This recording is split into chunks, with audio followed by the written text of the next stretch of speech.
Welcome back to the Comic Book Bullies with Nerds New Bully. I'm your host Leroy, aka the Unicron variant, with my co-hosts. This is Eli, aka Pumpkin Bread We're gonna keep that theme going, yeah. with And we're frosting. pumpkin bread with frosting. I'm imagining that in my head. It's not It's computing. That awesome. that It's math is awesome. not mathing. I don't know. It's like too much. It's too busy. It sounds too busy for me. That's It's just me. awesome. I got to tell you, Okay. it's I'll, great. I'll take your word for it. We might do a food bullies, spinoff show from this one. We'll go from there. Yeah, we're back with another episode and appreciate everybody coming back. Hopefully everybody had a good week. Eli, I don't know how your week was. My week was insane. The funny thing about recording this podcast, we record it every week, and sometimes the week just flies by. Like, okay, we're back. Sometimes so much shit goes on, Eli. I forget we do a podcast, and I see you again. Like, hey, that's that guy you used to do a podcast with last week. Because there's so much shit. This is one of those weeks where just everything happened. But just how'd your Thanksgiving go, or at least how It your Black was Friday went? It's just your week. it was fine. It was pretty chill. I did go to my sister. She had a little bit of a get together. That wasn't until later at night. Basically, went there and had dessert, where I had Okay, pumpkin bread with frosting. there you go. So it's still on your head right now. You're just thinking, damn, that was some good pumpkin bread with frosting. Yeah. But mostly chilled out at home, watched the Macy's Day Parade, ate some grub, then went over to my sister's for dessert basically. And then, it's pretty chill. As far as Black Friday, didn't really It's shop. it's not the same. Black Friday's Yeah, not the same. It's not the yeah. same. It's not like it was 4 years ago where you go to Walmart and you fist fight people for. First off, there's nothing in stock.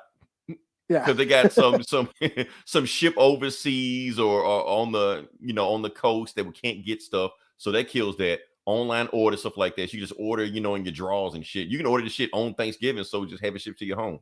So yeah, so And you I, don't have I to don't worry I, about. I don't need a $20 flat screen, so that the fist fight over. So, yeah.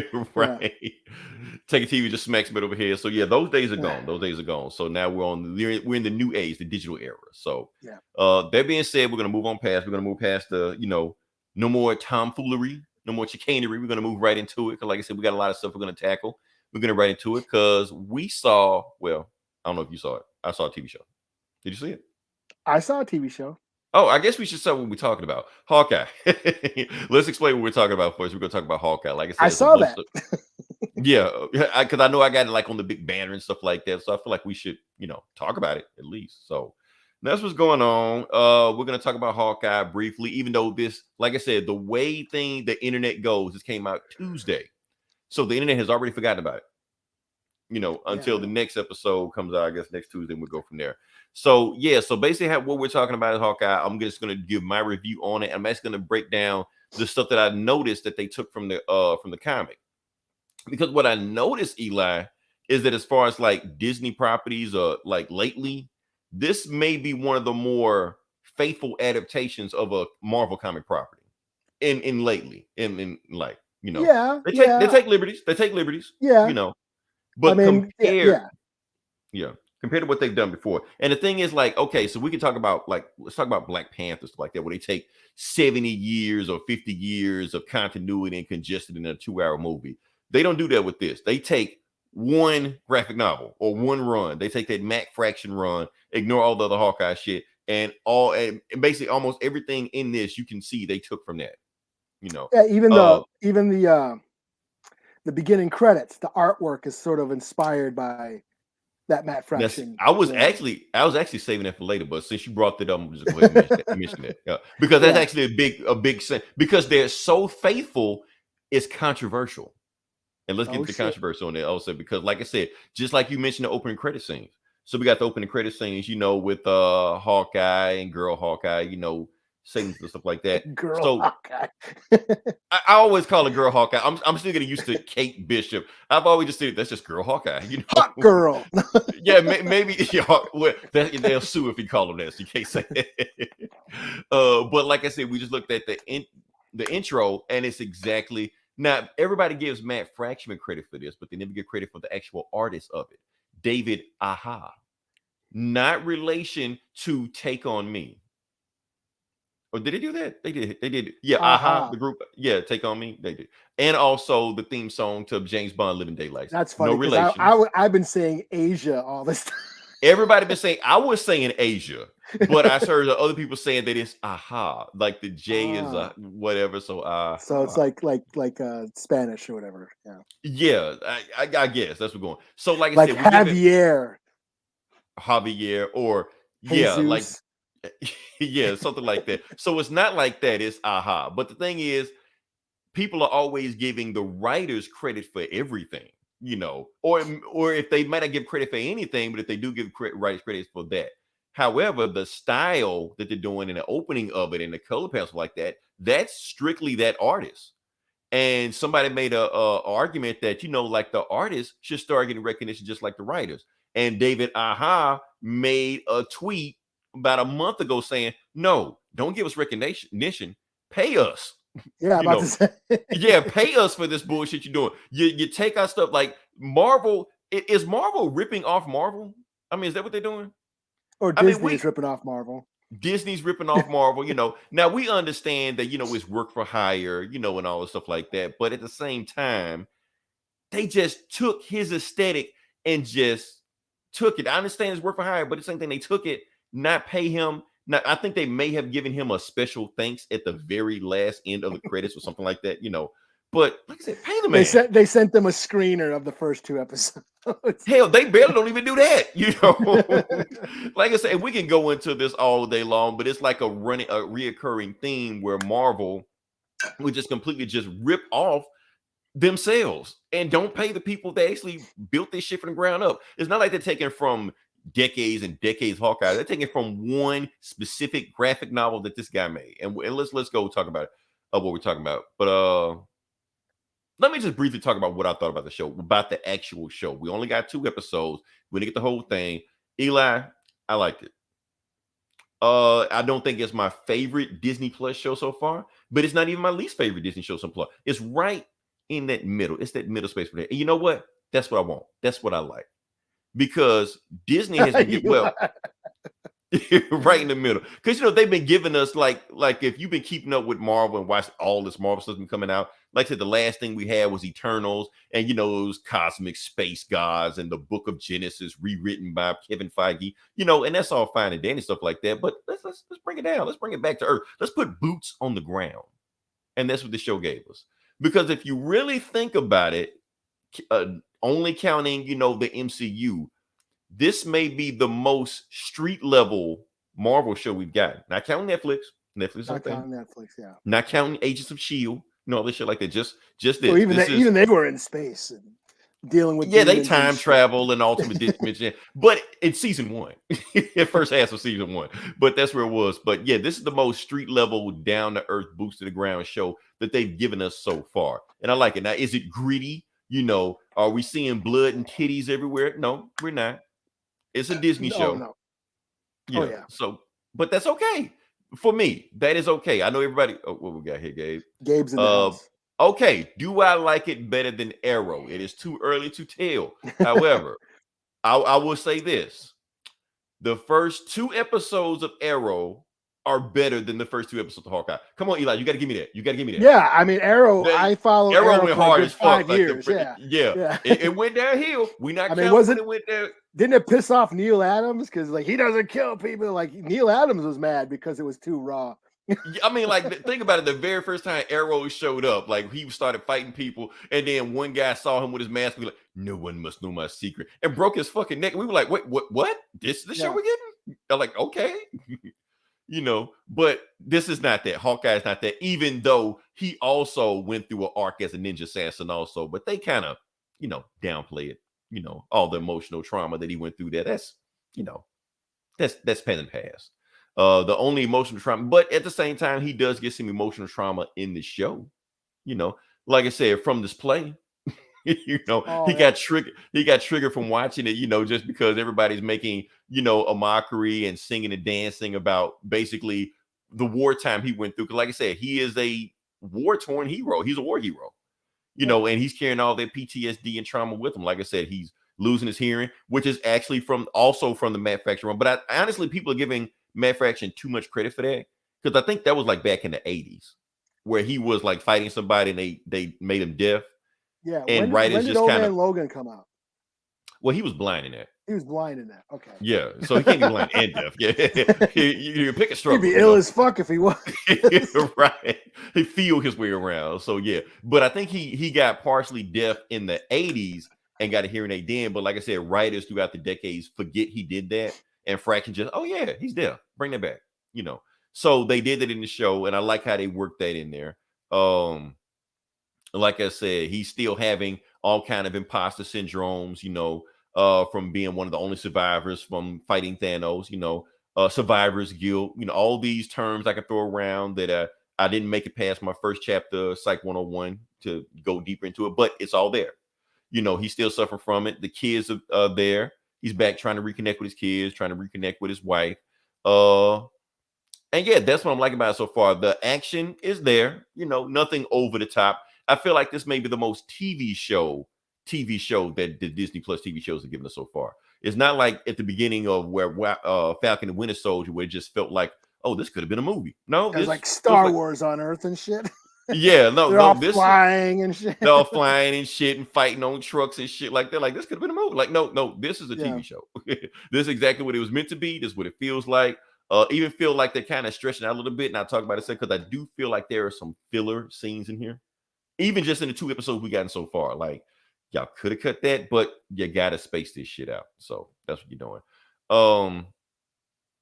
And like, but it's the thing, like I said, I'm liking it because it's boosted the ground, it's down to earth, it's not beating you over head. And here's the thing: at the heart of it, it's a buddy cop comedy.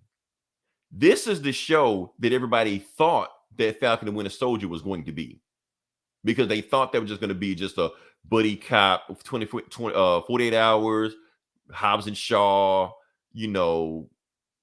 what's that Sylvester Stallone, Kurt Russell movie? I forgot. Tango and Cash. Yeah, they thought it was going to be that, but then it turned out to be some kind of social commentary,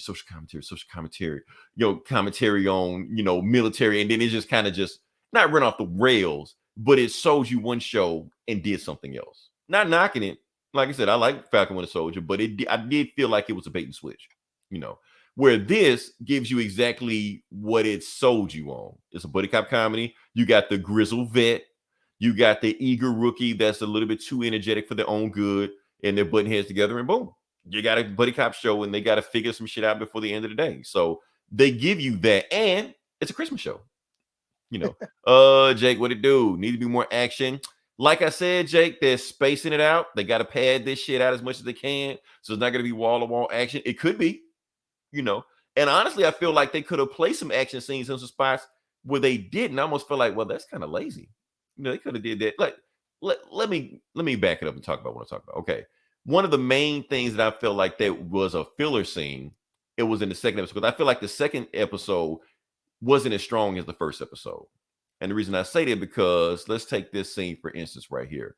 The LARPing scene. The LARPing scene. Now the LARPing scene, the way I felt like it was a lazy scene. It was just lazy. I don't have a problem with LARPing. You could have made that scene awesome. Because other movies and other TV shows have made scenes like that awesome. Because, okay, so you got this superhero fighting regular ass dudes, but he's just lazy, just slapping around. I don't want to be here. So that's the thing. If he's walking through it lazy and he's our main character, then I'm going to treat it like it's lazy. If he's bored, I'm bored. You could have spiced that scene up a little bit, gave some spice. For instance, there was a movie. You ever seen This Means War? Which one? This Means War. No. It's a Reese Witherspoon romantic comedy. So I figured you would watch it. So okay. So maybe it's just me, but that's what I'm glad they included the dog. Oh, they had to include the dog. And I talk about Lucky / Pizza Dog / Arrow in a second. But the thing is, there were scenes you could have did, for instance, in This Means War. Like I said, he's a CIA. It's Tom Hardy. He's in the movie. He's a CIA agent, and he takes paintball just a little bit too seriously. It's the best scene in the movie. The movie isn't that great to begin with. It's the best scene in the movie. But they even could have ripped off Jeremy Renner's own other movie, Tag, where he plays some badass and they play a game of tag, and he just beat the shit out of everybody. Like, how he knows how to do this stuff, we don't know, but he just figures out how to do this stuff. So my thing is, if you're gonna have scenes like that where you got this badass secret agent spy ninja assassin fighting these schlubs, make it exciting, make it interesting. They just walking through them board. I mean, so that's just a wasted scene to me. That just felt lazy. You know, that's one of my main knocks about the movie. That's why I felt like they were padding it out. You know, I mean, I never seen it. You need to watch This Means War. Chris Pine is also in it. I'm not going to get in the plot of This Means War. We're going to get off subject. Now that I think about it, Jake, it was kind of awesome that I started thinking about scenes that was in the movie. But anyway, Reese Witherspoon, we're at a comedy. We get off topic. Back to Hawkeye. But that's what's going on with Hawkeye. So they're padding it out with scenes like that. But the scenes that are good, I do feel like pretty good. Kate Bishop, I think she's awesome as a character. I feel like she's awesome. I don't feel like she's annoying or overpowered. Honestly, I feel like as far as who they cast, what's her name? I forgot her name. Haley Steinfeld. Yeah, from Bumblebee. Yeah, and a bunch of other stuff also. Yeah, I feel like that's perfect casting. I feel like that made the best casted character of Phase 4. You know, so honestly, if they would have just had a show just for her, I would have been sold. Like she's just trying to figure out how to be Hawkeye, something like that. I'd have been sold. Jeremy Renner here, that's a bonus. That's cool. Some people are mad because they feel like the show is too much about her, but I don't think so. I went back and watched the show and watched the scenes. They kind of have scenes bounce off each other. She'll have a scene, he'll have a scene, she'll have a scene, he'll have a scene. And her story is interesting also. Because here, guess what? The stepdad is somebody, Eli. Is somebody. He's somebody. Can you guess who he is? Everybody in the chat, can you guess who he is? I'm pretty sure everybody's already YouTube this shit because we're late to the party, but I'll give it 3 seconds and I'll say who he is. Well, I'm gonna let you guess, Eli, who you think he is. Well, it's Swordsman. Oh, never mind. It's Swordsman. It's Swordsman. He was just in he was like, what did we just read? That was in the plants, the Kotati or whatever. And, yeah, the one that Gomer shitted on. We were like, no, this shit is awesome. We can't even remember the name of it, you know. Here we go, Jake. Here we go. Such a boring character, the focus on her. That is true. And plus, Hawkeye's always been like the butt of the jokes, also. But yeah, so Mephisto was old. That was early Mephisto, first half. Yeah, that's early 2021. We're on Kingpin now. Everybody is Kingpin, you know. So yeah, they're saying this is the reason you should watch this show because Kingpin is gonna be in it. Kingpin is coming, all stuff like that. Is he not? I don't know. Maybe. I mean, how's he gonna be in this and in Spider-Man at the same time? I mean, so he's in everything, basically. Yeah. I don't know. We'll see. But yeah, that's the things I'm liking about the show so far. Well, the things I am like about it, like I said, and I want people to get his name right, Swordsman's real name. Because, like I said, he's a comic book character, so they only read his name. I've heard people call him, his name is Jack Hez, or his name is Jax. Like, no, it's Jacques. Jacques. Y'all are some dumbasses, man. I know we can't be the smartest YouTubers out here, Eli. We can't be. I mean, I've always read it as Jacques Duquesne. That's what Swordsman's name is. Jacquees. Jacquet. You know, like, no, it's Jacques. That's Jacquet. Like, come on, man. Get this shit right. You know, what do we got? In theory. No, he's fucking terrible. Oh yeah, Gay, thank you, Gay. We didn't know. We didn't know what it was. Thank you, Gay. That's what we paid the big bucks for. Empire. That's what it was. Empire. No, Jay. Swordsman sucks. Matter of fact, we actually one of our biggest, most well-known stream podcasts was named Swordsman: The Worst Avenger. And we praised put how shitty right. Swordsman is. Yeah, that's right. Yeah, you were there, Eli. You were there. Yeah, I was. Yeah, what were we talking about? Oh, yeah, Swordsman. But hopefully, you know, like I said, MCU redeems a whole bunch of people as much as they fuck up people. So hopefully they'll fix Swordsman in this also. Hopefully he won't be Taskmaster, but you can't be worse than Taskmaster. So. Oh, yeah. Yeah. And I'm jumping around, but other nods that they make to the Mac Fraction run. Like you said, the opening scene of this show is Hawkeye jumping out of the thing, where the first panel of the Mac Fraction run is Hawkeye jumping out of a thing. You know, it's all die hard, you know. Yeah, you all read Avengers book. Was he good then? No, he sucked. That's what I'm saying. It was like everybody's gonna be a swordsman. You're like, I want to know more about swordsman. What is he? He has like 5 issues. Okay, I'll give you a quick rundown of swordsman. Swordsman sucks, but he trained Hawkeye in the comics. So he trained Hawkeye, but eventually he kind of became a good guy, but wasn't a good guy. And he married Mantis. Yes, the Mantis from Guardians of the Galaxy. Yeah. Or he didn't marry him. I think he died, and his plant Kotati clone married Mantis. Somebody married Mantis.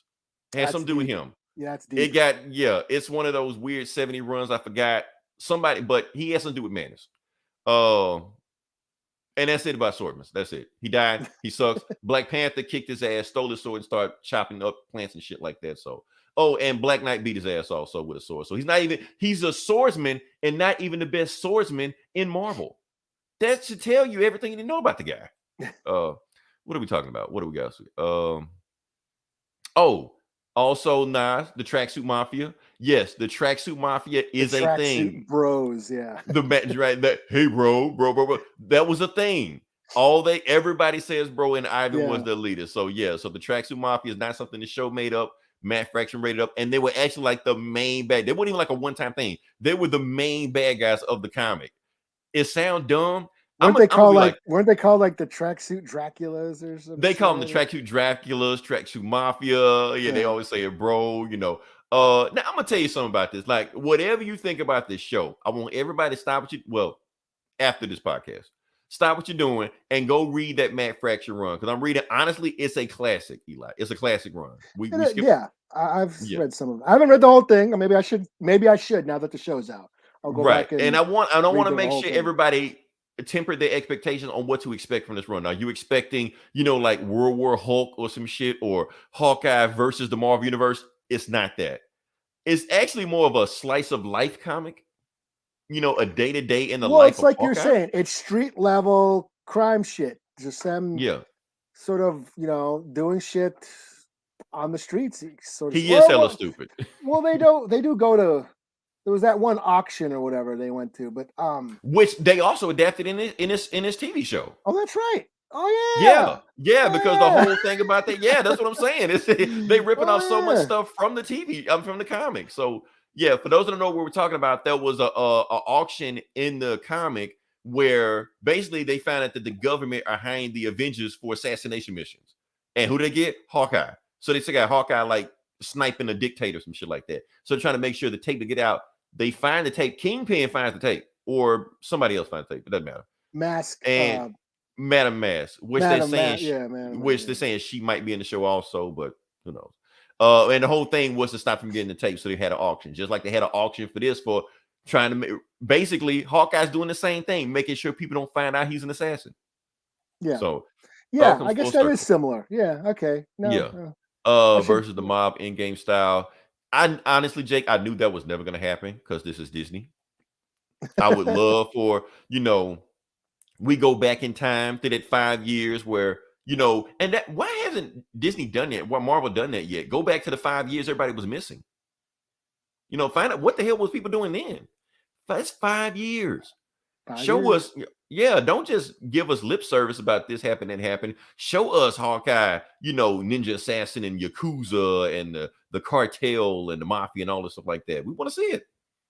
I don't know. We can't get away with Disney Plus on it. So they got to make it like, and plus it's a Christmas show. So you gotta play this for the families. So he was a Ninja Assassin, but he's over it now. And that's probably my biggest beef with it. So I know you wanted blood and titties in it, man. I mean, I wasn't expecting, F-bombs and stuff. Like I said, you gotta know what to expect from it. But like I said, I talked a lot about it. Eli, give me your opinion. What you think about it? I thought it was all right. It moved a little slow for me. It was, I guess it was trying to be lighthearted. Let's talk, if we're going to talk about the Matt Fraction run, that comic, it's almost like a Deadpool comic. There's a lot of quips and like wacky wisecracking and shit. So there's like a lot of humor to it. And I think that's what the show is trying to capture, only it's family humor, where, the comic is more, adult humor, I guess, You know. Yeah. So, but yeah, as far as like that, yeah, episode 2, the LARPing, that was Mhm. total fluffy Disney bullshit to me. I was like, fuck, yeah, I I mean, almost checked out. they could. I'm saying that they could have made it interesting. It could have Yeah, been fun, but it was just lazy. Yeah. yeah, and yeah, it was a little too fuzzy for me at times. It got to Um, the point that LARPing seemed like it didn't even feel like it was we was watching Hawkeye. It felt like Jeremy Renner walking through this shit. Like, all right, just But clock there in, was just no do this point shit. to it. It was just like a detour. He gets the suit. Like, what if the guy didn't give it back? That's what I was thinking. Either something's gonna happen, or Right. the tracksuit bros are gonna show up, or something. Like something. Something. There was gonna Yeah. be Just something, a purpose to that scene, other than like Hawkeye doing cosplay. It was kind of stupid, you know.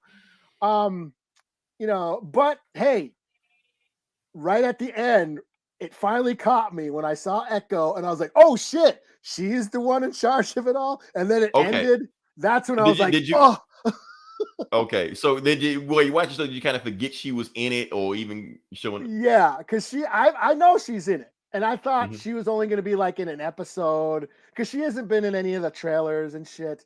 mhm, So I thought they were going to give her, the Adam Beach Suicide Squad, treatment, and she's mhm, hardly going to be in it and stuff, and just hype her name up and pat themselves on her back and give themselves diversity points and all that shit.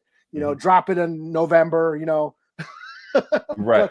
but when it turns out, oh, is she in charge of the crew? Because I'm like, now I'm intrigued. Now you're intrigued, right? Because because he this came there to talk to the boss, right? Yeah. Yeah, because this blows up the whole thing. Now we're talking about her dad. Why is she going after Hawkeye?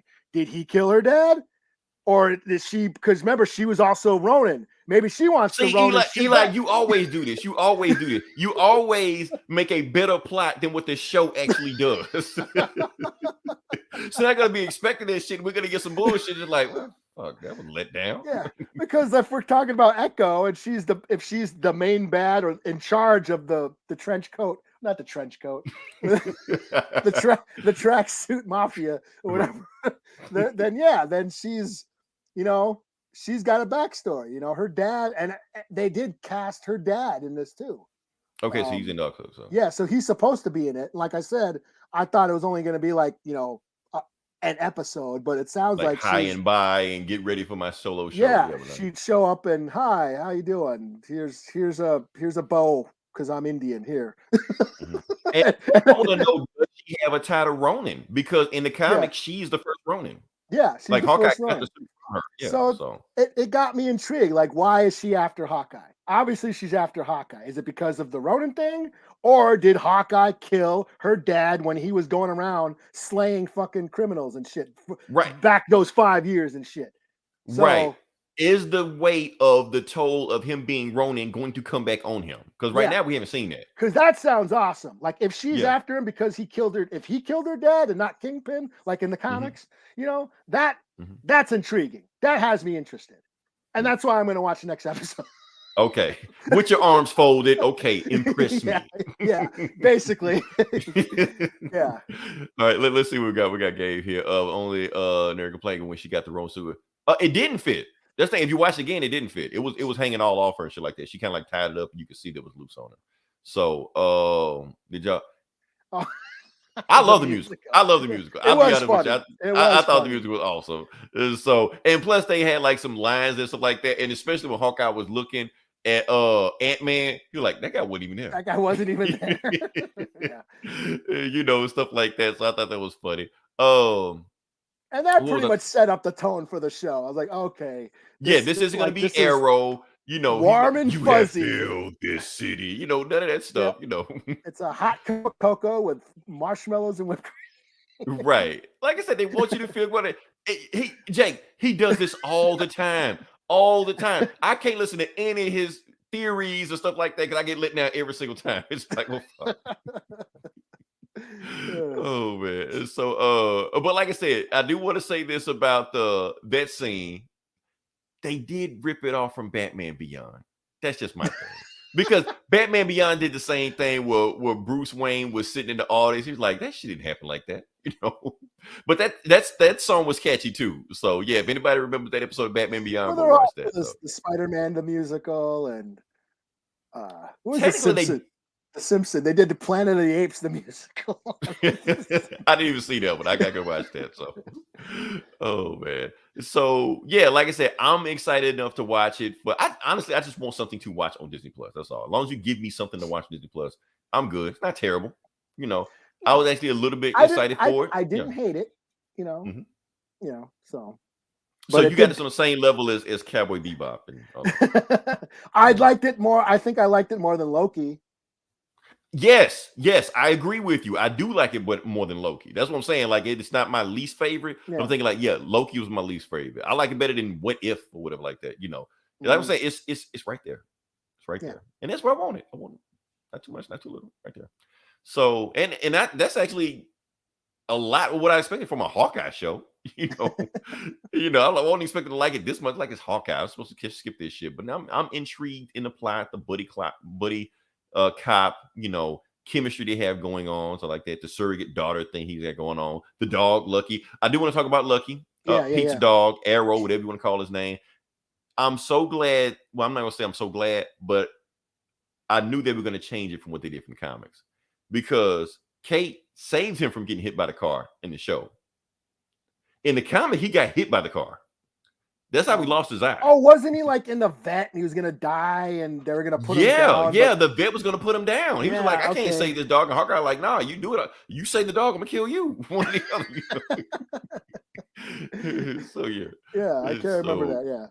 Yeah, but that's why he lost the eye. So I'm like, I know they're not gonna go. I know they gotta take it there. And plus, honestly, if they did that with it, people would have just cut the show off right then. You can't. They're Disney. You can only kill your parents. They can only kill parents and. Right, not dogs, man. Oh, man. I did like the beginning, the intro where we got to see, the Avengers movie and it was kind of like Batman v Superman where you saw Bruce Wayne watch all stuff. Yeah, it was kind of like that where you see it from the civilian's point of view. I always like stuff like that, Yeah, and her seeing Hawkeye get all ill and. Because Hawkeye is Hawkeye, but that was still a cool ass move he did, Yeah. So she see the shit like, okay, yeah, he's the baddest ass Avenger there is. And she didn't see the God, and she didn't see Hulk smash. She just saw just this dude, But at the same time, that's probably why she's a fan, because he's a dude. Yeah. He gets his ass kicked. He lost his hearing. He gets beat up, stuff like that. He has to go to the store to get supplies, just like in the comic. Oh yeah. He didn't go to Avengers Mansion. And he just say, "Oh, we're gonna get some superhero supplies or something." She says, and they just go to the store and get like. They just go to the store. That's from the Matt Fraction runs, like I said. So, but I do want to say, like I said, Matt Fraction is creative consultant of this show. He didn't write it, but he is creative consultant. So that's a big thing right there. So, like I said, I liked it. You liked it. Not the worst thing. Not the best thing. But if you're looking for a nice Disney show, you can show the family. There you go. You can do worse. Yeah, you can watch that new Home Alone. No, you cannot. We will not do that. You know what? I just thought about something. What they should have did was bring Macaulay Culkin back, have him in his 40s, still staying at home. It's 2021. That would be realistic. Yeah, he was in New York too, wasn't he? He was in New York. Just have him at home still living with his parents. His parents trying to get the fuck away from him. He's still there. He wakes up, they're gone. That way you don't get this child abandonment issue that you have going on when they had like 2 of these movies where they left the kid twice. Like, come on. You're bad parents now. Step Brothers 3 or whatever. Exactly, something like that. So he's still stuck at home in his 40s because his parents trying to get away from him during Christmas time. He wakes up and gone. Joe Pesci and the other guy still come back and try to rob him, and he's still there. But this time, don't do no cute shit like he did it. Go all Skyfall like he did. Have nails in the floor and shit like that. Like fucking Jason Voorhees their ass and shit. Like, yeah. Just turn it into The Purge. Just The Purge 5, starring Macaulay Culkin and Home Alone. Make him a stone. You would have to make him a stone. And he has to be in video games too, so you have to do that. So yeah. All right, Eli. We're moving past that. Now you watched the movie. I didn't watch it. I was Okay. Like I said, I had a week, so yeah. Okay. But I'm gonna set you up. Okay. I watched Bruised on Netflix. Hmm. Now, this is Halle Berry's directorial debut, and she stars in it as an MMA fighter. And or he should have grew up to become a thief. Oh yeah, that'd be fun. Yeah. uh yeah, so anyways, Halle Berry Halle Berry Halle Berry Halle Berry plays this MMA fighter. She kind of quits fighting for a while and her life goes into the shitter, and then she starts training again for a title fight and makes a comeback. um it's there's not much MMA in the movie than I was it was really is kind of sad and like she had this really shitty life. It's just she just keeps getting shit on, and it's kind of a bummer. And then finally she fights at the end. It's like Precious with a fight at the end. Okay, so they yeah. I was hoping more Yeah, like Rocky, where because Rocky was inspirational. yeah, that's what I was It like. was This could movie be now, like, but it was inspirational. Yeah. yeah, like it's inspirational, and I guess that they're trying to, but it's more of a no. It ain't $1 million. No, Jake, it ain't $1 million Baby. $1 Million Oh, Baby was I hated that fucking movie, that man. movie was I don't hate it, but yeah, this no. talk about a fucking dick punch of a movie. Yeah, that did it. Yeah. No, this wasn't that totally depressing. But it just, she's got an abusive relationship. She has a fucked up relationship with her mom, and then all of a sudden she has a kid she's never seen ever, and she's just juggling all these things, and then she's training for this title fight, and it's all that, and it could have been like Creed or Rocky, but it wasn't. It was more, it was more just a tragic drama with a fight at the end, and she kind of, you know, redeems herself at the end. I mean, it's acting. It's a lot of like actors acting and saying lines and dialogue, and you can tell that how it's her directorial debut, so she's not the fight scenes aren't the best fight scenes you ever seen ever. No, No, it's not let's even go back that. further. Let's go back further. See, no, not Never Back Down. No Retreat, No Surrender. No That's Retreat, my no movie right there. No Retreat. That was a classic. Everybody talks about Karate Kid. No Retreat, No Surrender kicks Karate Kid's ass 7 days out of the week. I don't care. Give me a Netflix spinoff of that. I remember agree. who's in it. But That was Van Damme's like one of his first movies. He was the he in bad it? guy. He was the I don't bad even remember guy. him in it. I don't even remember him in it. I just remember it was an awesome movie. I can't remember he was even in it. So that makes it even more awesome. So yeah. No Retreat, No Surrender is dope. He's a karate. It's like totally cheesy too. He's a karate student, but then the mobsters come in and like kick his dad's ass and take his school. But then the kid he starts visiting because he's in Seattle. So he goes to Bruce Lee's grave, and Bruce Lee's ghost starts training him and shit. And then he kicks Van Damme's ass at the end. Damn, now I need to watch this movie again. Yeah, fuck it. Let's watch it. Let's go watch it. Let's watch it right now. Yeah. Podcast. So we finna turn on No Retreat, No Surrender. Oh man. But yeah, Bruised is not that. It's more of a heartbreaking drama with some fighting at the end. I thought it was okay. There is a lot. I am an MMA fan, so I recognize there was a bunch of fighters in the movie. They had Valentina Shevchenko, who's she's the UFC women's is it lightweight champion? Mm-hmm. She's a UFC champion. She plays the title fight girl that she's fighting. But yeah, I mean, I was just wanting more MMA, and it was more about this chick's fucked up life. And yeah, so maybe next time. I don't know. Maybe No Retreat, No Surrender. Yeah, I think a commentary or something. We need to do a commentary on No Retreat, No Surrender. See, I didn't even know Van Damme was in that movie. Yeah. Yeah, it's one of his first movies. Nice. Okay. So, all right. So, slaps her on it. Oh, I'll give it a 3 out of 5. I mean, it's A for effort. It's her first directorial debut, but she's just directing actors saying lines. The fight scenes were, yes, she's not a good action director, not yet. If she chooses to go that direction, she's got a little bit of work to do. So, oh well, and that's another thing. I was like, her first directorial debut on Netflix. I'm like, I'll wait to see what everybody else says about it, because Netflix, you just never know what you're getting into. And I think you saw you saw something else also. Where is it? Where is it? Yeah. I'll bust this out real quick. Okay. Yeah, I watched part 2 of Masters of the Universe. Wow. And I guess think what you're happened? the only person. I think you're the And only guess what person that happened? saw it. He-Man and Skeletor came back. Of course they did. And they saved the day, and there's a bunch of ass whipping, and yeah, I enjoyed it. I don't care, whatever. I don't know. I mean, like I said, the first part of this got a big buzz. Everybody was talking about it. Everybody's pissed off about it. Yeah. And this came out and nobody's talking about it. It was just a thing. People just kind of like, okay. Yeah.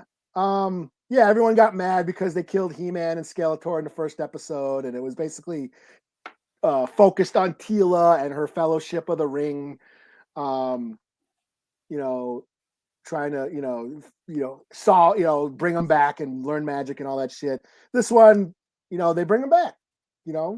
It's I dug it because it kind of focused on Evil Lynn a lot more. Mm-hmm. I think the first part focused on Teela. This one didn't she go bad? Didn't she go evil at the end of? Well, she was evil. Then she teamed up with Teela, but then went evil to bring back Skeletor. But then said fuck Skeletor in this new one, and then took over, and then she became. So she went from evil to good to evil to good. Okay. Yeah, and then kind of, what was funny, and now I think about it, when she kicks Skeletor's ass, she's like, you know what? All you want to do is like kill He-Man and shit, and rule the world. Like it's like you got no ambition, and it's like, isn't that like the '80s cartoons, like Cobra Commander and Skeletor, like all they want to do is like rule the world or whatever. It's like right, whatever that means, rule the world. Some like stupid, shallow, one-dimensional motivation for these villains and shit. And I think she's kind of saying, you get stupid. You just want to like kill. All you want to do is like destroy He-Man and rule the universe. It's like evolve. Yeah. I thought it was all right. I got a little deep. I thought like Evil Lynn basically becomes all powerful and then discovers that the universe is so vast and huge that there's no master to the universe. It has no master. And I'm like, holy shit, that's some like philosophical, like fucking what's his Friedrich Nietzsche type shit. Yeah. Heard about a savage He-Man. Oh yeah, so without the control of Prince Adam, he comes back all fucking savage Hulk He-Man, and he has no control and shit. Yeah, but yeah, and then everything's good. There's a big old battle and shit, and it was fine. Everything's fine. I thought it was all right. I didn't hate it. I enjoyed it for the most part. Whatever. Fucking cartoon. Didn't destroy your childhood. It did destroy my childhood and shit. It's whatever. And He-Man's back, and yeah, it's fine. Cool. All right, so yeah, it's He-Man. I'm eventually get around to watching it. It's when I got some downtime, or when I'm working from home, I'll check it out. I tried watching those other He-Man shows, and those suck. So I don't. What you mean, the other Netflix ones? There's other He-Man shows on Netflix, and I'm like, God damn, these suck. I think that's what pissed people off even more. Like right after the Kevin Smith thing, then another He-Man show even worse came out. They're like, nope, don't He-Man. Yeah, well, there's like another one where he's in space or something, and that's stupid too. And like, damn. Yeah, kind of like I said, I was never the biggest He-Man fan to begin with. So even when I was watching this, I was just like, okay, what you got for me? That's so I was like, okay, I'm good. Yeah, I watched it as a kid. It was a shit when I was a kid. I mean, even as a kid, I was just like, I haven't really given a fuck about it that much since then. Yeah, but you got some diehard He-Man fans. I guess I mean enough to get all like butthurt, reverted to script. Not kind of, no, not really, no. Bunch of changes. We have a female man-at-arms, a black female man-at-arms now. Wait, what? Yeah, Teela is now the sorceress. I'm trying. You see like the equation go off my head. Like how's that? Yeah. So of course, comics gators will be all pissed off about that. And that's what I've noticed. Netflix is trolling people. They do this on purpose because they know these assholes are just gonna just pick up on it, just make hit clickbait. Man of Arms is a black woman, all stuff like that. Tila has no tits, and right. And they know it's gonna get clicks, and they know it's gonna get out there. And guess what? It's free promotion for them. So but they tease. What's that dude's name? Horak or Hordrak or that one villain. He's like another villain. I had villain. his toy, but I can't. Horak, I think his name was. They tease him at the end. Yeah, okay. He has like a skeleton skull, big giant skull, and I mean, the universe is restored, but there's changes has been made. You know what I mean? So, not quite status quo. So, we'll see if they get to continue. I mean, with the way people are acting, I don't know. Yeah. All right. So, Hordak, yeah. Hordak. Okay, that's the name. Yeah, Hor something. I can remember what. Okay. All right. Yeah. Let me say. Okay, we're gonna move on past this. Okay. So we're gonna move to the video game section now. I do want to let all our reoccurring listeners know, and this is no secret, but everybody knows that the video game section has pretty much been the worst part of this podcast. So, yeah, I'm just saying like it is. I'm just saying like it is, However, I have made a pledge to get better. We're gonna improve that. So you got to have a presentation nowadays. You're gonna have I'm gonna put some together instead of just slapping shit together, just so we can just move on to the pot. Just get to the theme song and some backup dance. I might work a video game. I'll do something. I don't know what I'm gonna do. But the reason I'm saying this is because Steam had a sale this week, and I bought like a shitload of games, and I upgraded my PC. I spent $500 on upgrades just on my PC. Okay. A 4 terabyte SSD hard drive with 8 gigabytes of RAM already included. So yeah, that ran me about that much, and it was like a Black Friday sale, so I actually saved money on it. And I got this. Another controller, a shitty controller. Not a good one. This is a good one. That's a PS5. Yeah. Oh, not a shitty one this time. Like I said, I've been working my ass off this week, so I decided to splurge a little bit. I decided to, treat myself, So yes, I have a dual shock controller or a dual sense controller, PS5 controller for my PC because I can't find a PS5. So I'm like, screw it, just get that, and I'm gonna see how it feels. So I'm gonna play games. I've upgraded and I've done that. Hold on, let's see what we got. Did the new Guardians game drop? That's what I bought, Jake. That's what I bought. I bought 3 games. Bought Guardians of the Galaxy, NBA 2K because I just wanted to, and what's the third game? Red Dead Redemption. Yeah, and I might buy Cyberpunk. If Cyberpunk's still on sale by tomorrow, I might buy it also. So those all games I'm going to be streaming. I'm going to get them, and I also spent some money on some stupid shit, Eli. Okay, that Avengers game. Okay, they had the skins I like, man. They had the in-game skins. So I bought that shit for all of them. Why? Because I just wanted to. Because I just feel like splurging, But was that supposed to be Fat Thor?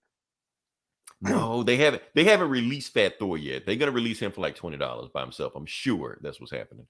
But also while I was playing the Avengers game, I decided to make a quick little video of it because now I'm back streaming again, and this is a little bitty thing I got. So, Eli, there is a spot in the game where Black Panther gets in contact with Mjonlir. So what do you think happens? I'll show you in a second. I'm gonna just click it and see what happens. Can he lift it? Well, I'll just give up on the video game. No, I'm gonna be the only one playing. It's me and like 5 other people. We're only gonna go playing this game until they eventually just shut everything down. Because once they show that Spider-Man footage, it's like, no, fuck this game.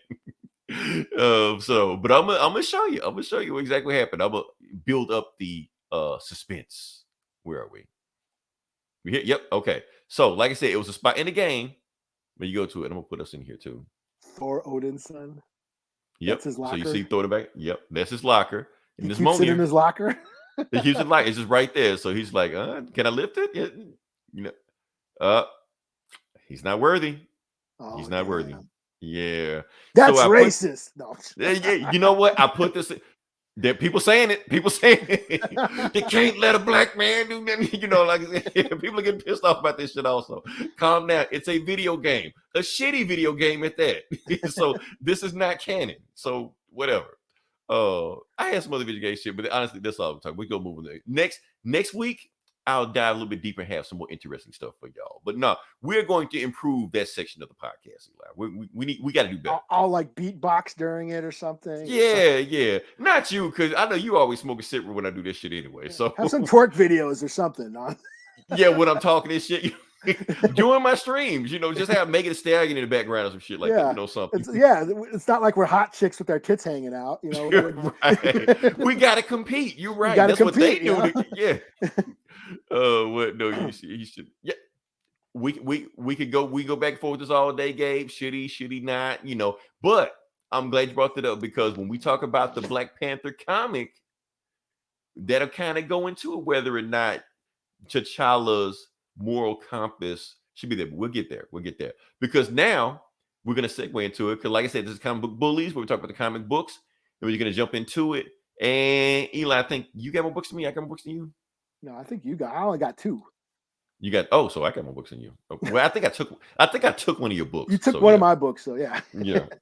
Give me your shit, All right. So first thing we're gonna do is you know what? We're gonna start off with X-Men. I just want to get X-Men out the way. Because if for some reason that was like the #1 book on Comixology. I don't know why there was a #1 book on Comixology, but it just was. So just regular X-Men? Just regular X-Men. X-Men #5.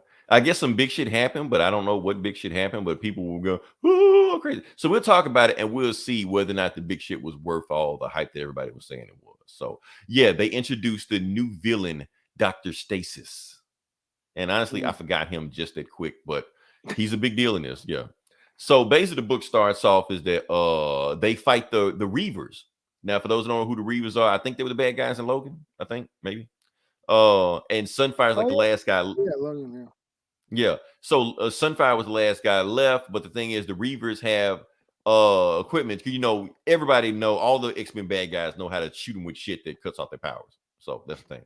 So all the X-Men are down except for Polaris. Polaris is the only one that's still awoke, and she's just like, "Oh, y'all have pissed me off." So what she does, and I'm gonna just get to it because it's the coolest part of it. Yeah, since Laura is knocked out, X-23, Laura, Wolverine, whatever you can call her, she levitates her body because her body is all adamantium. She's like, oh yeah, you pissed me off. So she's puppeting, controlling Laura. I'm just cut to the end because I don't give a fuck about Richard's book. I just care about that scene right there.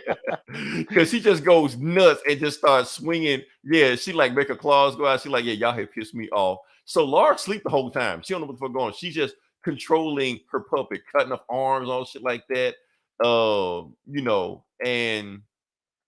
yeah, and then they just take off running. Yeah, they actually blind her, and she's like, "You can't blind me because I can see the electromagnetic spectrum with my eyes closed, so I can still see you." So she's still controlling Laura, just chopping up people. She's like, then Laura finally wakes up. She's like, "They're like, what happened?" And everybody, limbs, and then she wakes up and starts beating with a stop sign, something like that. So that's the book. Anyway, no one cares. This is the important part of Dr. Stasis, because now the thing, you remember we always talk about Batman. How Batman never does anything for, the community. Mm-hmm. He just beats the shit out of people. The X-Men are giving a food drive. And they actually brought some of their healers over for people that don't have insurance. They're like, any ailments or disease you have, come on here, talk to our healers, we'll heal you. They're doing it for the community. Nice of them. Yeah, while they're doing that, Ben Urich shows up because he got a tip from Dr. Stasis. And Dr. Stasis says, okay, he has footage of you guys from your attack on Asteroid M or whatever that shit was, in House of X. And he shows footage of you, Cyclops, getting your head blown off with a shotgun.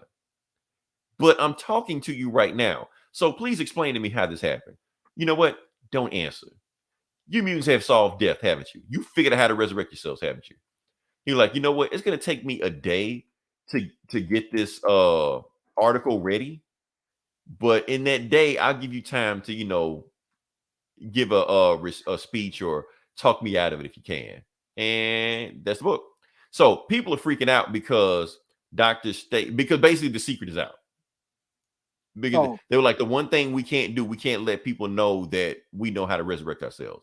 So Ben Urich knows the secret, but he's not going to tell anybody. Here's the thing: Ben Urich's not going to tell anybody. You know why? Because in that same Frank Miller run, he figured out Daredevil was Matt Murdock. Did he tell anybody? No. So he's going to do the same thing here. He's not going to tell anybody. He's a shitty reporter. That's his thing. So yeah. Overall, give this book 3 out of 5. It was one to remember. Honestly, ever since Hickman run, the X-Men books kind of gone down. People are shitting on the X-Men books and blaming Hickman why they suck. He's not even there. Y'all blaming him. He's doing some other stuff. So yeah, hold on, what we got? Probably one because of the Polaris Wolverine stuff. No one cares about that because this same writer did the same thing with the real Wolverine and Conan. Or was it Conan? It was Conan. Remember when he took Wolverine's unconscious body and started slapping people? Slicing people and shit. Slicing people. Yeah. It's the same writer. He did the same thing. So this isn't even new, Logan of Pabst, or what did he call them? Yeah, something. Something. All right. So what you got? I guess Batman Reptilian number 6, the final issue. Let's do it. This is Garth Ennis and Liam Sharp. So this was DC Black Label, so it's not canon. So basically some monster was going around killing all of Batman's villains, like eviscerating them, like fucking them up. Batman goes investigating, figures out it's Killer Croc, but not Killer Croc. Finds Killer Croc in the sewer, but he's all fucked up. And it turns out he gave birth. So whatever mutation he had, it somehow reverted back to his reptilian DNA, where some reptiles can change or can have both sexes and give birth, kind of like seahorses, or like what they say in Jurassic Park. Like what they say in Jurassic Park. Life will find a way. Yeah. So that's what happened. He gave birth to this big giant monster thing, and because Killer Croc while he was pregnant with this thing, Killer Croc was hanging around with all of Batman's villains and getting his pheromones around. So after he gave birth, the reptile monster went out and sniffed out the pheromones, which was Batman's villains, and that's why he killed them all. So in this last issue, Batman and faces off with the giant monster, and he jumps down its throat, and then we pick up this issue. Wait, you mean like literally he jumped down his throat, and so we pick up this issue. He's inside the monster's stomach, but he starts radio controlling the Batmobile, and he controls the Batmobile to come and basically hit him and fuck him up. And Batman bursts out and says, "Hey, yeah, it's still alive though." So they take it to the Star Labs or whoever comes and takes it, and then they take Killer Croc. They're probably going to study you and shit because you're weird and and that's about it. So it's just the finale. Batman finds a way to kick ass as usual. And yeah, it was just a fun, monster movie, horror, creature feature Batman story. So yeah, 4 out of 5. Nice. Okay. All right. So the next book I'm going to do, and I think we're going to tag team this. Like I said, this is the book I took from you, but okay, I'm not going to need your help on it anyway. So the next book we're going to do. Okay. Yeah. Yeah, I mean, like I said, because you read, I haven't made it that far yet, so I know it's going to be spoilers for me. Oh, you're talking about Immortal Hulk? Yeah, I don't really think you really needed to know much from Immortal Hulk, at least from what I read of this. So okay, just making sure. Okay, so the book we're going to do, like I said, the Immortal Hulk run is done, so this is just Hulk. Yeah, and we have a new writer, Donny Cates, y'all. Donny Cates, right? So basically, Donny Cates, who wrote Venom, went to Hulk, and Al Ewing, who wrote Hulk, went to Venom. Mm-hmm. Hope everybody's still on the same page. So that's what we're going with right now. Crisscross. So yeah, crisscross. So what do we have here? Basically Hulk destroying some shit, but at the bottom of it, you see Bruce Banner. Now you can't see the fine print. I'm gonna see if I can zoom in as much as I can. You see Bruce Banner right there, and at the bottom of it, it's gonna say, what if Hulk exists to protect us from Banner? And then basically what they're setting up is that, okay, Banner is the bad guy of this run that we have going on, which it kind of makes sense because, like I said, if we're gonna do like, if we're gonna do like a Frankenstein monster type of, metaphor parallel with it, Frankenstein was the monster, not the monster. So it makes sense that, Banner would be the evil genius. But yeah, so that's what we got going on. So let's just start the story. Issue 1. Let's just jump into it. It begins with Hulk punching something. He's mad. What is he punching? We don't know. Whatever it is, he can't punch this. Gets dents all over it. And it turns out he is in some place that Banner has trapped him. And he's punching to. Oh, yeah, I forgot to tell you. Okay, so the artist, they have a new artist also, Ryan Otley. If you don't know who Ryan Otley is, he is the artist from Invincible. So I don't know whoever read that book, but like everybody knows who Invincible is now. But like I said, so that's where you're gonna get this kinetic action that he's known for. And yeah, so Banner has trapped Hulk into this room, and we're in his mind. When Banner's not like physically here, he's mentally here. So he's trapped in one of those rooms, and that's probably only reference to Immortal Hulk, because yes, Banner's personalities are all the different personalities live inside the Hulk now. Mm-hmm. But that's an old thing. That's a thing that's always ever since that's the only. But that's like the only thing from Immortal Hulk that's carried over. Is Mm-hmm. that Yeah. So he's not there physically, and he even talks to Betty. But like I said, Betty's not there. It's just his subconscious, basically trying to be his conscious. Why are you doing this? You shouldn't do what you're about to do, and he does it anyway. You're like, but he's just a child. You ever seen The Omen? I kind of like that line. And so, okay, so that's what. So they keep talking about El Paso. Go ahead and spoil Immortal Hulk for me. Did that happen? You know what? There's nothing happened. I don't know what El Paso is. So that's something new. Oh, okay. Yeah. So I kept thinking I kept missing something. So no, this is just Donny Cates just doing whatever he wants to do. Yeah, okay. Something happened because at the end of Immortal Hulk, everybody was cool. Everybody's Banner was cool. Everybody who had like a sort of a new outlook on life. Okay, so this is basically I don't know something.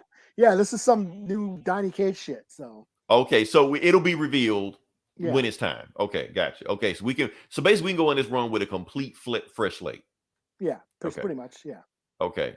All right. So anyway, Banner's saying that I'm gonna control the Hulk now, and he's in some kind of thing. So you got Spider-Man right here. Where's Spider-Man doing?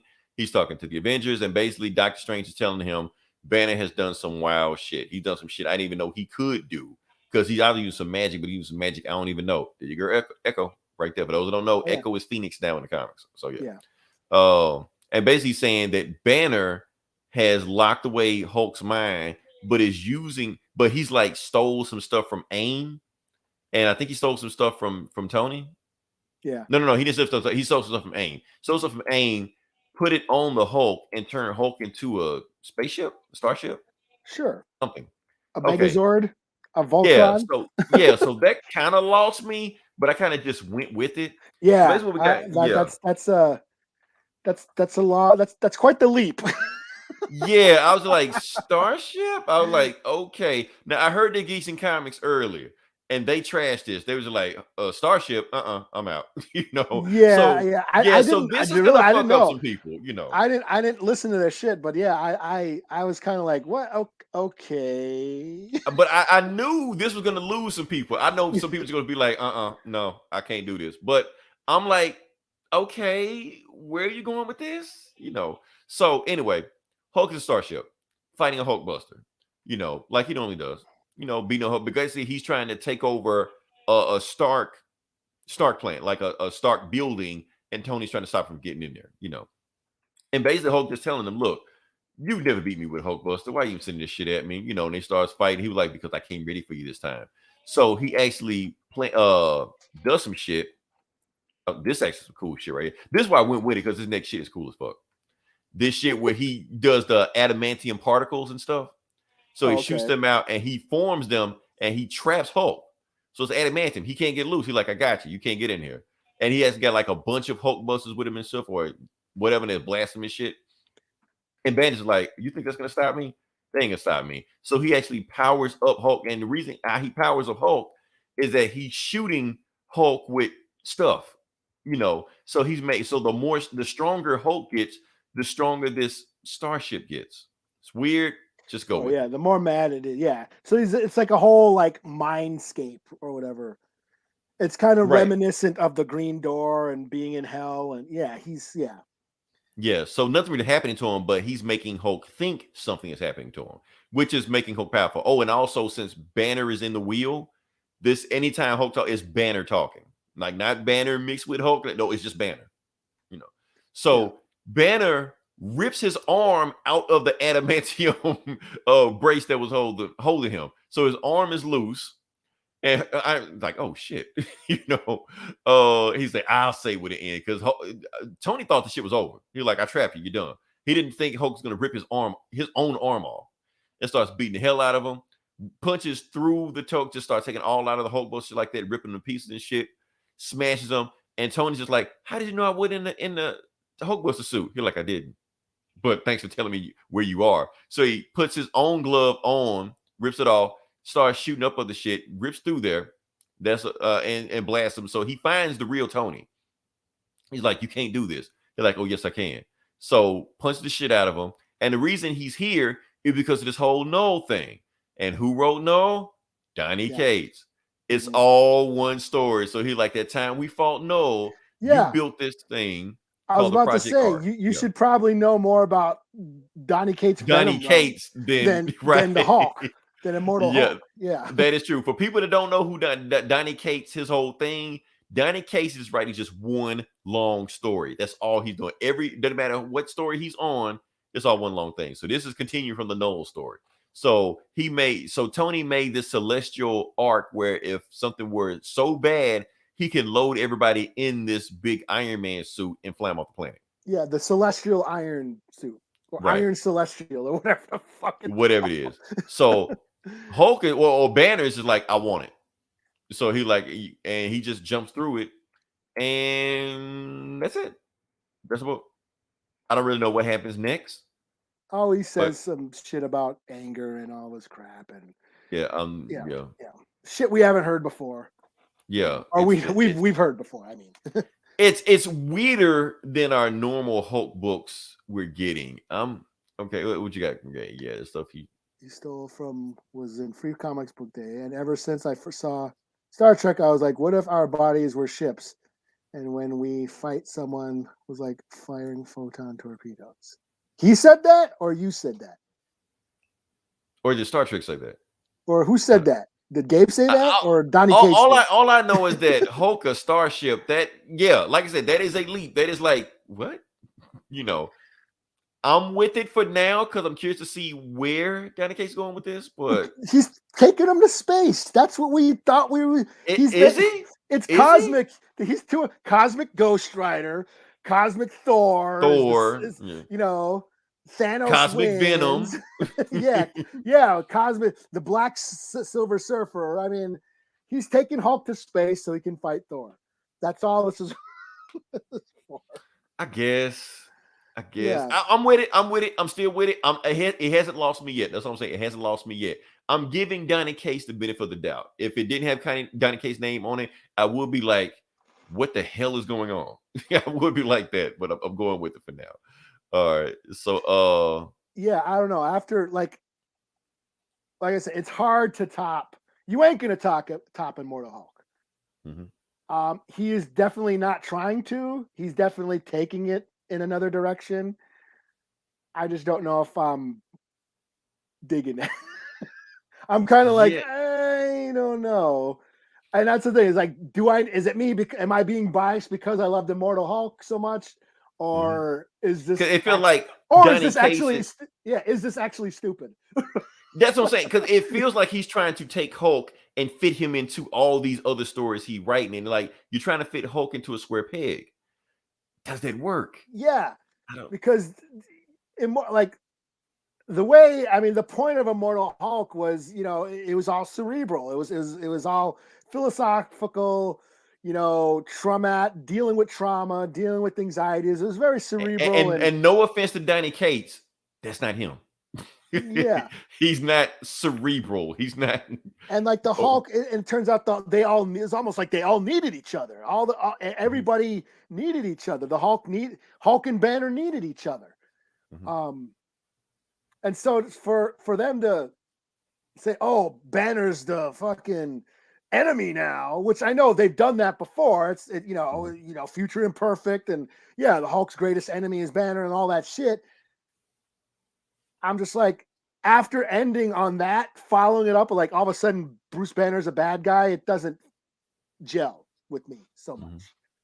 I get what he's trying to do, and it's not like it hasn't been done before. But after the Immortal Hulk run, it's like he ended things on such a profound note to just throw it all away, and now Hulk's they might have should have let Hulk breathe a little bit. I know they want to keep these stories going. Like just let him breathe. Don't give him a story like right after. Like let us take in. Yeah. Like we did with Hawkeye, like we did with Vision. They didn't just kept the runs going. But I feel like with now I'm trying to put my mind in the frame of whoever is the head of Marvel now. I don't know, Kevin Feige. I don't know. I think what they're trying to do is give us more smashy smash. Like we had the cerebral Hulk, we had the introspective Hulk. Give us smashy smash. Yeah. I mean, for people that want it. And I get that, but that's why they got the Invincible guy to come over. Yeah. It's just, I don't mind smashy smash. But I don't know if I'm like he could have smashed villains. I mean, bring Thanos back and have him fight or something. You know what I'm saying? It's just like all of a sudden making Banner the enemy and doing like kind of throwing everything Al Ewing wrote, away, and just sort of right. It feels too soon. Yeah. It doesn't gel with me so much, and so yeah, I was like, I get what he's trying to do. I don't know if I'm down with it though, and maybe I'll give it another go. But yeah, I had a hard time. Okay, the Hulk is a Voltron, is a Megazord, is a Power Ranger. Yeah, I'm still wrapping my head around that. Starship or whatever. Ultraman, Yeah. He's a little like Hulk is, Banner's a little mini Captain Kirk inside Hulk's mind, controlling him, like like Kang from the Ninja Turtles. Like I'm basically like squinting my eyes, trying to go with like, oh okay, Donny Cates, but I'm giving the benefit of the doubt. I'm gonna see where it goes, but yeah, I think they're just bringing him to space and have him fight Venom, and we're gonna have Venom Hulk, and we're gonna have Thor Hulk, Thor versus. I mean, I think that's all. I think this was all for. So Black Silver Surfer is gonna show up. We already know that. Yeah, we're just Cosmic Ghost Rider, yeah, all that shit. That this Guardians is all of the Galaxy. Just, yeah. Yeah. So yeah, I was a little. I wanted to like it, but I was just like, do I really like it? Then I'm like questioning myself. Well, maybe I'm being too hard on it. It is a completely different tonal shift from what Al Ewing did. So I think we're getting used to that. Yeah. And that's where I was like, am I being too hard on it? Do I need to let that go and just let this? Because we don't hate Donny Cates. We're not one of those people, you know. And like a thing, I didn't love what Al Ewing did with Venom. That is true. Because Venom is not some introspective, pondering, is man or monster, it's like that. Yeah. But at the same time, like Venom and Hulk actually do, if you break them down to their core aspects, they have a lot of similarities. Yeah. Yeah. So, is Silver Surfer still black? I don't know. Yeah, yes, he is, because people just forgot about him. Like Donny Cates just doing whatever he wants, Silver Surfer, and nobody else cares. So everybody forgot to turn him back regular. So he's just out there black, just whatever. And it was like nullified. He nullified. Yeah. So when Marvel feels like doing something with Silver Surfer, they'll turn him regular again. But until then, nobody wants to touch that Donny Cates shit. Just let him do whatever. So, all right. So, who's next? This is me, huh?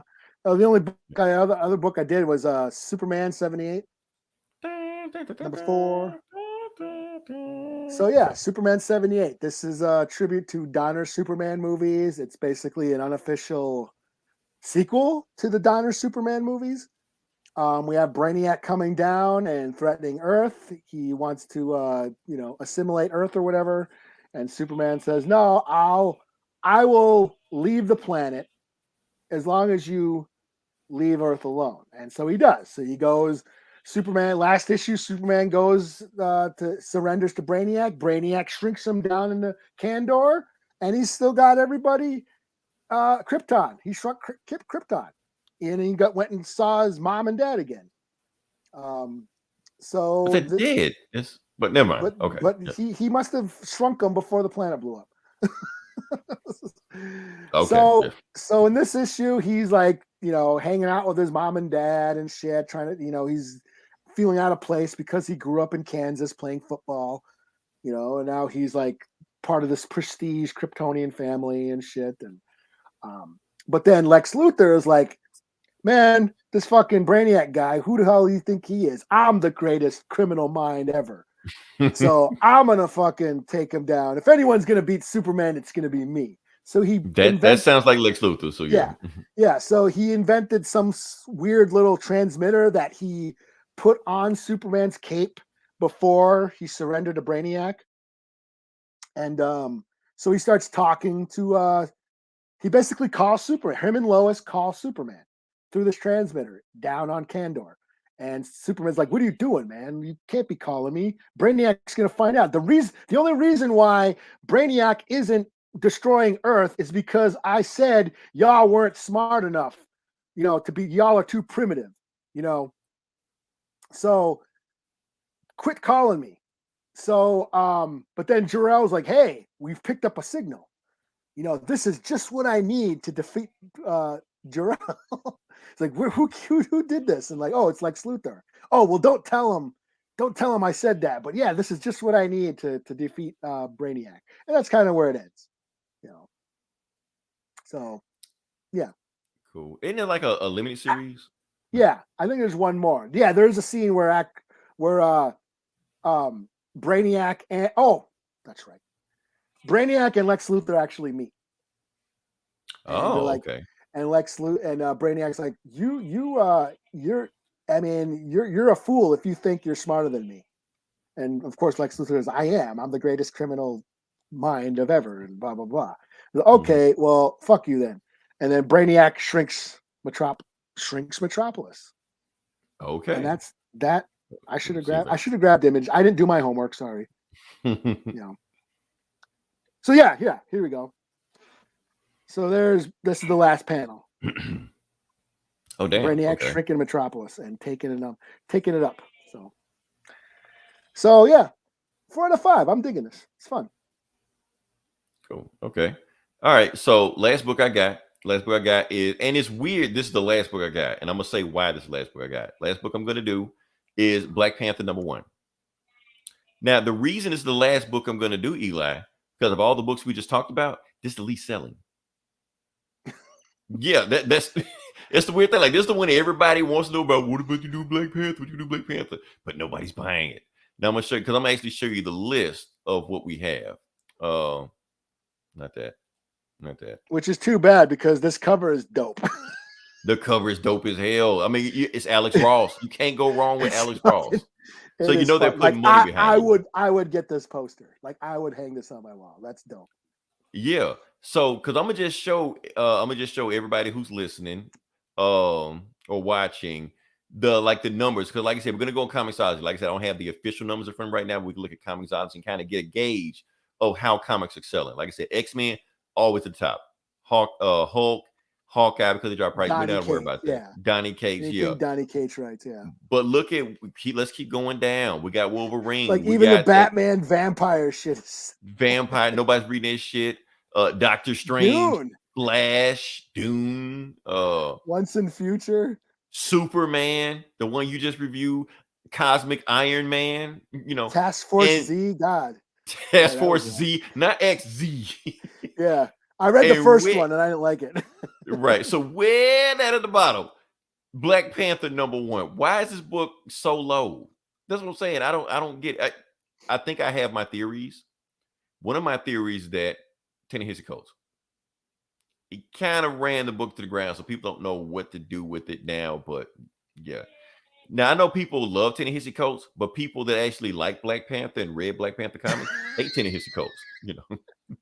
So it's a dichotomy going on with that. So they kind of almost got to repair Black Panther name or just fix what Coates did, and they brought in John Ridley. For those who know who John Ridley is, one of the things he did is write 12 Years a Slave, but he also writing the new Black Batman book over in DC right now. And it turns out, Eli, the guy actually has comic roots in there. I think like the old Justice League cartoon. I think he used to write some stuff on there too. So he's actually like in the comics world. He's not like Coates. He's in the comics. This is his world. So we're just gonna jump into it, see what we got, and because I want to show everybody that dope ass cover, just like you said. And not this cover, but the actual dope part of like the spread, yeah, with the Dora Milaje Storm, the Avengers on the right side of it, the Intergalactic Empire. So the stuff that Coates brought to the book is actually carrying over from this. So it's not like a Donny Cates thing where we saw before. It's carrying over from that. So let's jump to the book, see what we got. So the book actually starts off with T'Challa leading the Avengers, because people hadn't been catching up. That's what's going on right now. He runs the event. When I mean he runs them, he runs them. He finances them. He gave them their own base. He runs the team. He is the chairman. All this stuff, he runs them. He calls the members who come. He comes up with the missions and stuff. So they fight some nameless monsters. It really does not matter who these monsters are. Doctor Strange are here. They fight them. I'll move on because I really don't care. The point is, afterwards, Steve and T'Challa have a conversation. And Steve is just asking him, man, look, I mean, I know you got a lot of stuff going on, man, but are you going to have enough time for the Avengers? Because the Avengers need a full-time leader, not somebody that, mind over here and mind over there. He like, no, don't worry. You have my undivided attention. I am going to run the Avengers. You're like, that's all I ask. And they shake hands and they walk off. Now, that ends the Avengers portion part of it. Now we're actually talking about the Wakanda part. We go back to Wakanda. And just like in the Ta-Nehisi Coates run, Wakanda is no longer a monarchy. Did I say that right, Eli? Because I completely butchered the first time I said that. I think monarchy? So. Monarchy. Okay, because I butchered it last time. So monarchy. So they're no longer a monarchy. They are a democracy. But T'Challa is still king. But since they are a democracy now, they're no longer, have a monarch at the head. His political power, he's basically a figurehead. That's basically it. He's a figurehead. He has no power. So he sits there while they, have the House of the Speaker of the House talks and stuff like that, and talks to Congress, stuff like that. And he says what he thinks they should do, but nobody's listening to him. He's not used to that. He's not usually when he says stuff, people pay attention. They're ignoring him to the point he's just like, look, I'm gonna leave. Y'all talk this amongst yourselves. And meanwhile, the head of the Dogs of War basically telling like, look, man, you got to get used to it. Times are changing. It's democracy. Democracy is the process. He's like, I'm not used to this democracy stuff. I'm used to when I say stuff happens, stuff happens. But that's what's going on. And we go to this other thing. We go to Chile. Yeah, Santiago, Chile. And we meet this couple that's sneaking away. But what's going on with this couple? We noticed that when they kissing and loving, they say, I feel like we're cheating. You're like, no, we're not cheating. And you zoom in on them and you see that the guy has a Komoyo bead. So he's obviously Wakanda, even though Komoyo beads exist, but you can tell it's a special superpower Komoyo bead. Anyway, the guy gets headshot. I forgot about the scene. He gets headshotted and they get ambushed by some assassins and they're running away. And right before they get attacked, they turn into their Wakandan suits and stuff like that. And they go to war and they start fighting. They have the scene, Komoyo beads activate and they go all Power Rangers and stuff. And they're like, okay, let's fight. So then these assassins fight them all off like that. And the dude dies. And I like how the sign says sin salida. That means no exit in Espanol. He dies. I guess. Yeah, I Googled it. So yeah. But anyway, he dies. That's what's going on.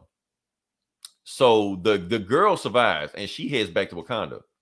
And T'Challa shows up. Oh, she calls T'Challa also like, T'Challa, you got to get over here right now. You got to talk to us. And he's like, I told y'all never to call me. But he shows up anyway. He's just like, I just want to see the body, because apparently he was close to the guy. They said that the guy was his best friend, and so he goes there. He visits the guy, sees the dead body. He's like, "Oh damn, this is messed up." And he's like, and he walks with her, and he goes outside and cries. So he was obviously close to this guy, you know. So he sits down. He like, okay, debrief me. What the hell happened? He like, we snuck away. We got in the cafe, and we got attacked. He was like, didn't I tell y'all never to contact each other? She was like, T'Challa, we've been on this duty for you for years that you've been telling us to do. We got horny, basically. So we met up. So that's basically what happened. So and he was like, does anybody else know what's going on? He was like, nah. So, but here's the thing. If they attacked us, they might know what else is going on. So we need you to fix the situation. And he was like, well, before we go, I gotta have a conversation. So he goes to talk to Shuri, and he basically breaks down exactly what is going on. Basically, T'Challa isn't down with this democracy thing. He and basically he said, look, this democracy thing is cool, but it's pointless. Democracy is a lie. Stable nations need a singular leader. And Shuri just straight to tell him, dictator. You mean dictator? He was like, look, call me what you want to call me. I never pretended to be anything else than what I am. You want to call me dictator? Call me dictator. But this democracy is a lie. People act like stuff is free. It's not free. Majority still rules. People can be paid off. Allies can turn enemies at the drop of a hat. Like democracy isn't what you think it is. And it's a commentary on us. I'm not going to get there, but that was pretty deep. Yeah, it's going there like we can call, But anyway, basically what T'Challa says. So look, since I don't trust this democracy, Wakanda's. He basically wrote Coates in one panel. Then Coates would have took 6 issues to discuss. Right? Yeah. He just broke it out in one panel. Like, look, this is it. I'm not down with this shit. That's it. But it's political, but it's there. Yeah. So Coates would have took the whole book. Just monologuing and soliloquies and stuff like, we get it, man. We get it. Just get to the point, So basically what T'Challa's doing, he was like, since I ain't down with democracy, I put my war dogs, my spies all over the country. I put about 10 of them in different spots of the country and place them where I want them to be. They report back to me on what's going on. So if anything pops off that shouldn't go down that may threaten Wakanda, they take out whoever I want to. They assassinate anybody I want to at the drop of a hat on my say so. And nobody else knows about this but me. Not even people in Wakandan government. They report to me and me alone. But the thing is, the people he got, they all faked their death. So nobody even knows that they're still alive. So he got his own personal hit squad all over the country of dead people that nobody knows about. And now he's been found out and they're being assassinated under his nose.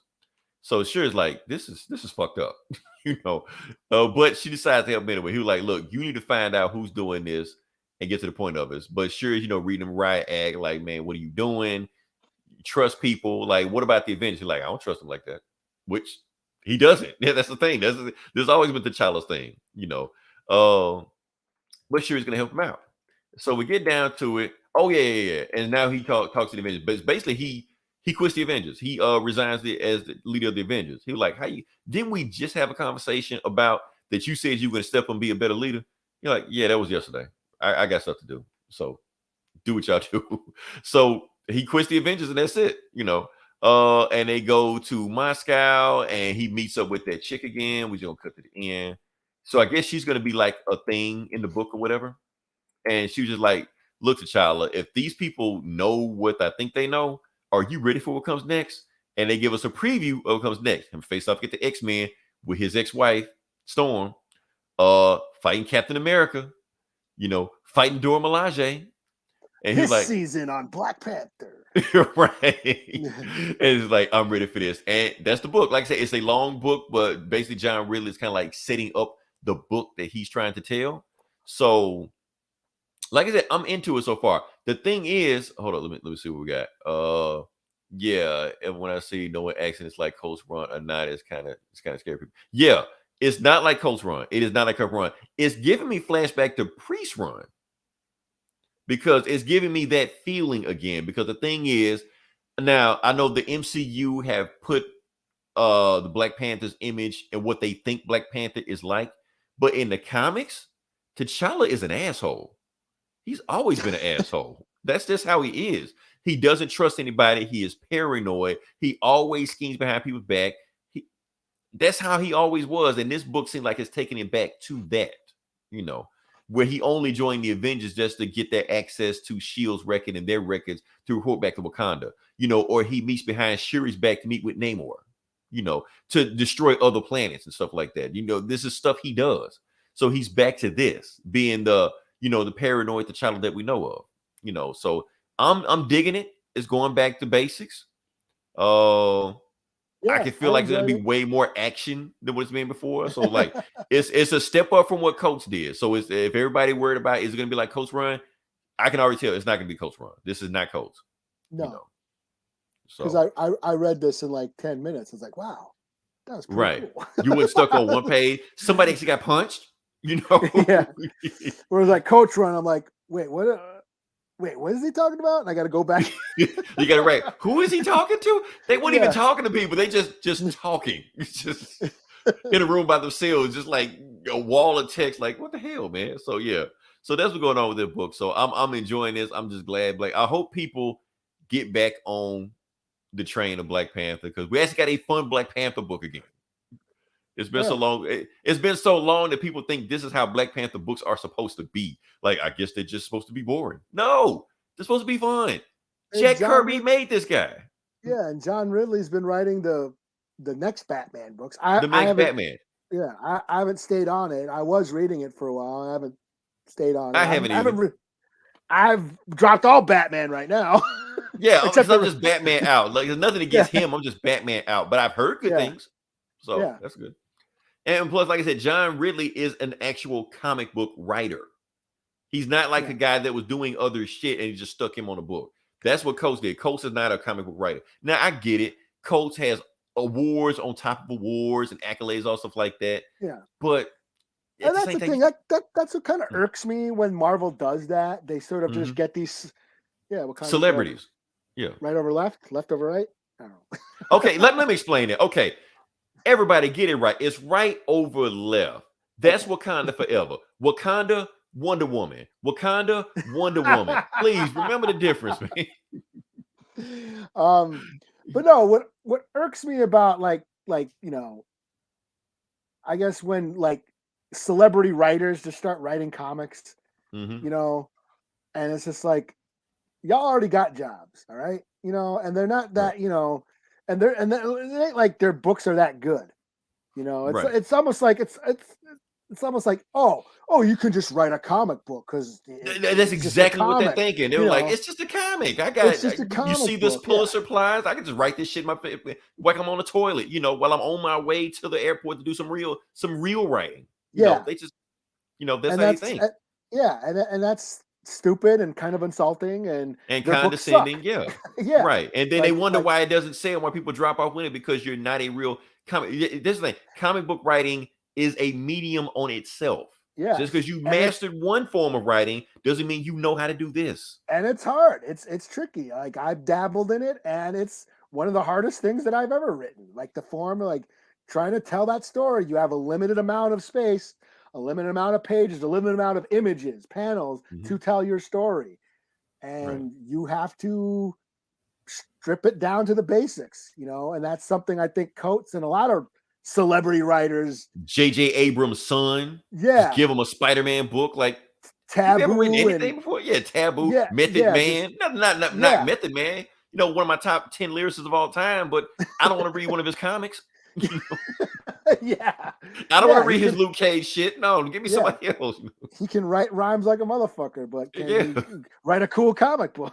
Right. If you want to, like Coates was trying to cram all these ideas, brilliant, smart ideas. But it just didn't translate well in a comic book form. So.